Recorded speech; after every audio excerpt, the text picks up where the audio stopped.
So naglabas si Wiko ng kanyang latest na entry-level smartphone dito sa Philippines. And it's called the Wiko 10. And this phone will be available sa September 25 for 8,990 pesos.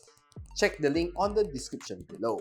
And for early buyers, I believe na itong Wiko Buds 10 would come as a bundle for free. Tara, unbox muna natin. So hi guys, ako pala si Richmond ng Gadget Sidekick and welcome back to my channel. So this is the Wiko 10. Kita natin, no? Medyo creative ang gumawa nito, no? So W-I-K-O. So medyo, no, yung kanyang orientation, making it looks like parang isang asterisk na malaki. And it's kind of cool. So this is how it looks like, kanyang camera bump. And on this side, wala ka naman makikita. And pretty much, that's it. And pagbukas natin, ang bubungad sa atin is the phone itself. So, pagbukas natin, kita natin the plastic, may nakaprint na Wiko. And paghila natin, this is how it looks like, the Wiko 10. And, of course, ang kanyang finish is matte finish, so definitely okay. Walang fingerprints na signs. And on the sides, it's plastic frames. Other things inside the box, there's a user guide. And ang kanyang jelly case. Ay, medyo makapal na. So, matibay ito. For sure. So, ikabit lang natin para makita natin kung ano yung itsura niya. This is how it looks like. Halos parang wala siyang suot. Okay, di ba? Ganda. So, meron din siyang Type-C cable and a 22.5 watts na fast charger. So much for that. So, dito mo tayo mag-focus. So, this phone is best paired together with this Wiko Buds 10. So, I'll be posting the link here on top para sa aking full review ng Wiko Buds 10. Quick tour muna tayo, guys. So, kita natin sa likod is the Wiko logo. Sa ilalim, there's the loudspeaker, Type-C port, microphone in, and of course, ang kanyang audio jack. On the side, ang kanyang side-mounted fingerprint scanner / power button, and of course, ang kanyang volume rocker. Sa ibabaw, there's of course the noise cancelling mic.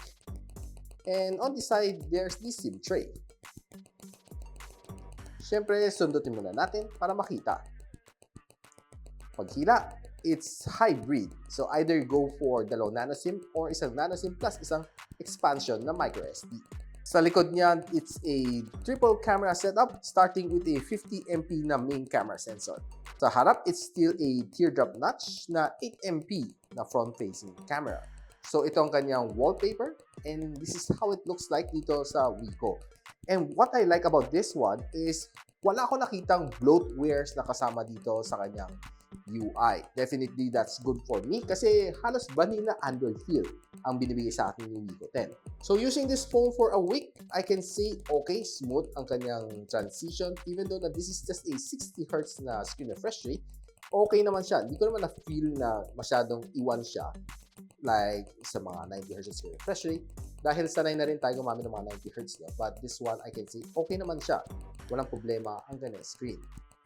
Now, itong phone na ito is being powered by the MediaTek Helio G37 na processor. And of course, upon checking, well, ang kanyang multitasking, wala mo naging problema. Okay naman siya, can run all the tasks na binigay ko sa kanya. And checking Antutu benchmark version 9.4.4, this is the score na nakuha niya, 139,000 points. So, this is the score din niya sa 3D Mark na, well, for gaming. And ito ang score niya sa Geekbench.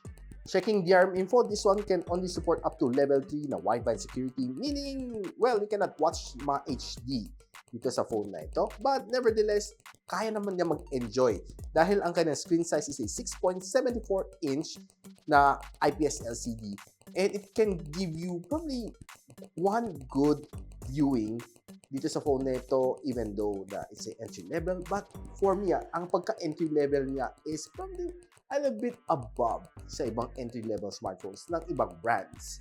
And one thing that I noticed din dito sa kanyang screen when I'm watching videos here, okay, magandang kanyang resolution, wala akong naging problema. And I can say na even though na IPS LCD lang siya, well, napapansin ko naman medyo palaban ang kanyang screen. Hindi naman yun to the point na halos AMOLED siya. But it's not so far from AMOLED. Probably magandang klaseng IPS LCD ang ginamit ni Wiko dito sa Wiko 10. So definitely it's a good job of that. And this phone packs in a 5,000 mAh of battery. So fast charge up to 22.5 watts. And I can say na, well, hindi naman siya yung super duper gaan. Tamang-tama lang ang kanyang phone dahil medyo 5,000. So, syempre, expect natin, a bit heavy din itong phone na ito. So, fast charge natin itong phone na ito from 14 to 100. It only takes me 1 hour and 40 minutes to complete the full cycle. Not bad dahil under 2 hours pa rin siya. Ito paano. And this phone kaya na magtagal ng 11 hours and 2 minutes dito sa kanyang battery stress test. And I can say na upon using this for a whole week, and it was able to last me the whole day without charging. And of course, ginamit ko naman siya for Zoom meetings, for social media, watching videos, probably a little bit of gaming.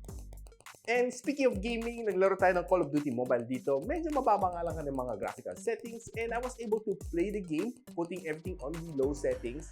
Kaya naman ng tumakbo, but probably not the best gaming phone that I can say. But you can play mga Mobile Legends, Call of Duty Mobile, PUBG, kaya naman niya. But if you're trying to play Genshin Impact here, I think better not try.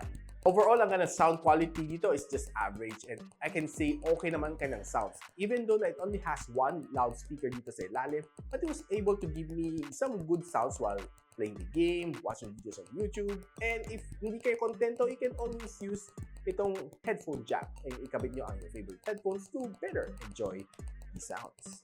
So itong phone na ito comes with a 4 gigs of RAM and 120 gigs of storage. And I can say na this one has 2 gigs of RAM na extended dahil nakita natin dito sa device info, it has a total of 6 gig of RAM. Pag-usapan naman na natin kunti about the camera, and this one has a 50MP na main camera sensor, 2MP macro and 2MP depth sensor. Together sa harap, there's a 8MP na teardrop notch na front-facing camera.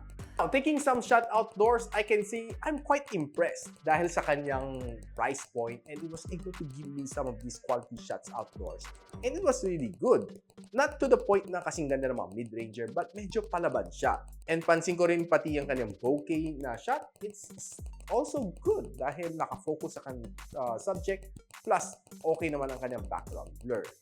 Taking in some low light photography, medyo nahirapan siya konti dahil pag medyo mahina ang ilaw, medyo nahihirapan din konti at mag-focus ang kanyang camera. But overall, bigyan mo ng konting lighting, it can also perform just like this one. Front camera is okay outdoors, but pagdating sa indoors, pag medyo madilim nga din ang kuha ko. So, medyo hirap ang kanyang front camera sa medyo madidilim na area, but medyo hanap lang kayo ng a little bit better lighting. I think it can still perform just like this one. Overall, itong Wiko 10 is another smartphone sa entry-level na price point and pricing at 8,990 to be able to give you some nice, decent photos and entry-level gaming and multitasking na rin. At the same time, I can say okay siya. If you're looking for a phone na tumatagal ka ng battery, I think this Wiko 10 na from the French brand is definitely something that you should consider moving forward while you're looking for your next daily driver na budget-conscious people. And so guys, if you want to know kung saan nyo pwede mabili itong phone na ito, I'll be linking everything on the description below together with this Wiko Buds 10. And if you like this video, don't forget to like, subscribe, and of course, click that bell icon para hindi nyo ma-miss mga future uploads dito sa aking channel. And so, ako pala si Richman and you're watching Gadget Sidekick. What's up?